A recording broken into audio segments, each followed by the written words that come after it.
do think it will be a revolutionary, possibly evolutionary step that we take in our progress.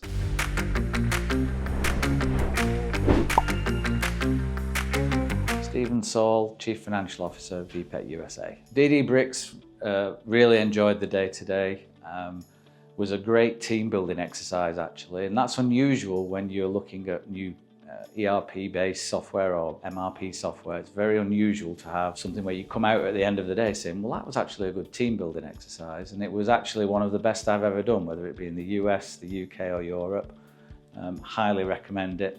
I think everybody today had a very enjoyable day, and it feels as though we've just moved one more step further up the ladder in terms of team building. A great day. Certainly using Lego was something appreciated very much. It helped the learning experience.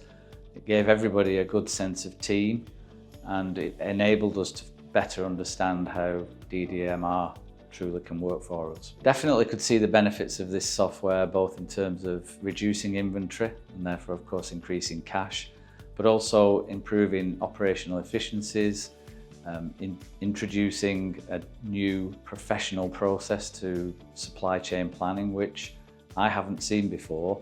Not something that can be done in such a way with such innovative software. I came into this process through my role being quite cynical about what this system could do for us, but I'm absolutely delighted to say that it's been a true learning experience for me today. It's opened up many opportunities that I see for the business and also for the team to work better together. I do think it will be a revolutionary, possibly evolutionary step that we take in our progress.